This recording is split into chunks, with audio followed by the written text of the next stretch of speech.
नमस्कार साथियों। दशहरा आने वाला है और देश में जगह जगह रामलीला यानी राम के चरित्र का पाठ लोग करेंगे, मंचन करेंगे, नाटक के रूप में, कथा के रूप में। ऐसे ही आपको मैं एक कहानी सुनाता हूँ राम की, जो मंगरू के राम हैं। बात रामलीला की है, आज के करीब 55 साल पहले की बात है। मंगरू जो अब बूढ़े हो गए हैं, उन्होंने ही अपने राम की कथा बताई। मंगरू तिरहुती गांव का रहने वाला है। गांव में उसके मालिक, जिसके यहाँ वह काम करता था, उसके बड़े मालिक पड़ोसी गांव मगही के में रामलीला देखने गए अपने साथियों के साथ में। उनके साथी अक्सर युवा होते थे और उनकी अवस्था भी 50-55 की थी। रामलीला देखते हुए किसी प्रसंग पर बड़े मालिक ने कहा कि यहाँ ऐसे नहीं, ऐसा होना चाहिए। तो मगही के लोगों ने कहा कि भाई अपने यहाँ रामलीला कर लो, वही बात बताओ, हम तो ऐसे ही खेलेंगे। मंगरू कहता है कि बड़े मालिक उठे और अपने साथियों के साथ अपने गांव के लिए चल दिए। रास्ते में विचार करते रहे कि रामलीला कैसे खेली जाए, उसमें कौन कौन से पात्र बनेंगे, उन पात्रों का चुनाव करने लगे। रास्ते में ही अपने साथियों से विचार विमर्श करने लगे और रास्ते में चलते हुए बहुत सारी बातें तय कर ली। मंगरू कहता है कि वो अच्छे योजनाकार थे और गृहस्थी की बातें, परिवार की बातें, समाज की बातों पर उनका अपना एक विचार था, जो गांव के लोग मानते भी थे। बड़े मालिक अगली सुबह रामलीला करवाने के मुद्दे पर गांव के लोगों से विचार विमर्श किया और शाम को सबको इकट्ठा होने के लिए बोला कि कौन कौन से पात्र के लिए कौन क्या बनेगा, इसका चुनाव किया जाएगा। कुछ पात्र उन्होंने रास्ते में तय कर लिए थे, जैसे हनुमान, परशुराम, जो उनके वही नाम भी थे गांव में, वे लोग सभी थे। माली, दशरथ और लक्ष्मण के भी नाम तय कर लिए गए। बात आती है मुख्य भूमिका राम के लिए। राम का पात्र ढूंढना जो राम के तरह से बातें करता हो, चलता फिरता हो, उसके अंदर भी कुछ नैतिक गुण हो, आदर्श हो, वही आदमी रोल भी कर पाएगा। क्योंकि बिना उस तरह के गुण हुए, विचार हुए, रोल में ढल पाना आसान नहीं होता। हालांकि कलाकार तो कुछ भी कर सकता है, लेकिन गांव कलाकारों को ऐसे में राम के चरित्र को लेकर के बाबा विचार विमर्श करते रहे। फिर मालिक को जब गांव में कोई दिखा नहीं, उन्हें अपने ही नाती रामू पर विचार किया कि रामू राम का रोल कर सकता है। रामू उस समय हाई स्कूल का छात्र था और उसकी परीक्षा नज़दीक थी, छमाही की परीक्षा।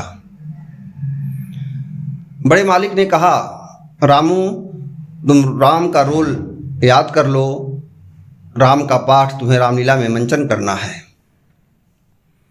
रामू ने कहा, बाबा मेरी परीक्षा होने वाली है, हमें पढ़ाई करना है, हम रामलीला कैसे कर पाएंगे, कैसे याद करेंगे। बाबा ने कहा, सोच लो। मंगरू कहता है कि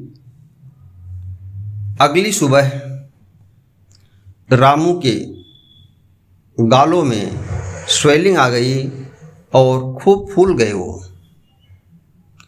स्कूल नहीं जा सके। रामू की दादी माँ रामू के बाबा पर बहुत नाराज हुई। ये क्या कर दिया नाती को, वो स्कूल ही नहीं जा पा रहा है, पढ़ नहीं पा रहा है। बड़े मालिक ने कहा उससे कह दो राम का रोल करना स्वीकार कर ले, सब ठीक हो जाएगा। तो क्या बाबा के कारण ऐसा कुछ हो गया? बाबा अपने कुल के देवताओं को पूजते थे और उसके बल पर वो गांव के लोगों का दुख भी हरते थे।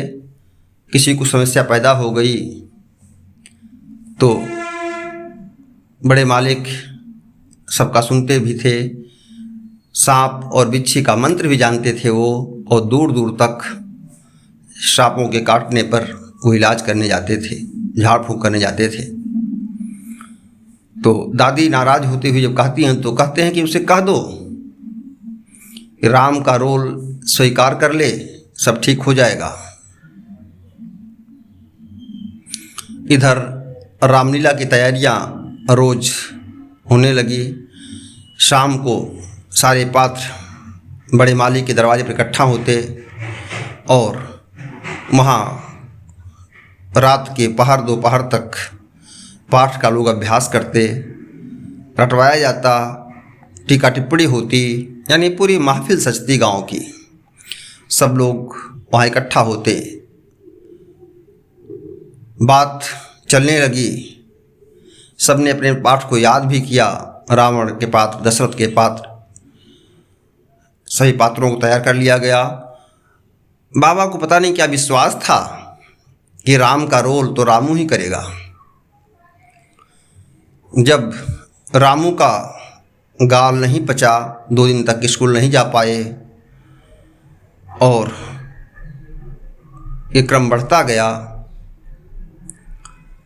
रामलीला का समय आ गया।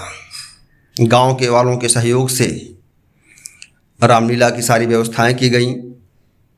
बाहर के कलाकार जो नौटंकी वाले होते हैं, कुछ उन्हें बुलाया गया जो महिलाओं के रोल कर सकें। सीता, कौशल्या, 10 आदि पात्रों का निर्माण हो सके। धन की व्यवस्था हुई, गांव के लोगों ने भी सहयोग किया। राम का रोल अगले दिन होना है। रामलीला शुरू हो गई है। बाबा ने कहा क्या हुआ? अगली सुबह होना है रामलीला का मंचन, अगली रात में, सुबह नहीं। एक दिन पहले बड़े मालिक पूछते हैं रामू से, रामू राम का रोल करना है? रामू ने कहा हाँ। तो कहे पाठ याद कर लो। रामू ने कहा हमने याद कर लिया है, याद हो गया है। रिहर्सल करवाया गया शाम को।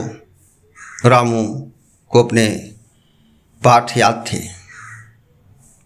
रामलीला शुरू हुई और रामलीला में बड़े मालिक भी बाद में रामलीला ख़त्म होने के बाद कोई ना कोई प्रहसन करते थे, जिसमें वो डाकू का रोल करते, बड़े धन्ना सेठ का रोल करते और लोग बड़े चाव से देखते। यानी बाबा मंगरू के, राम के बाबा मंगरू के मालिक बड़े नाटककार भी थे। रामलीला शुरू हो गई। आज यहीं तक। कल हम फिर बात करेंगे मंगरू के राम पर कि मंगरू के राम ने राम का रोल किस तरह निभाया, इसे मंगरू और गांववासी आज तक नहीं भूल पाए। नमस्कार साथियों, मेटिया गुरु को लाइक सब्सक्राइब करें और हम अगली कहानी के लिए फिर आपके लिए ज़रूर लाएंगे। आप इसे लाइक, सब्सक्राइब और शेयर। धन्यवाद।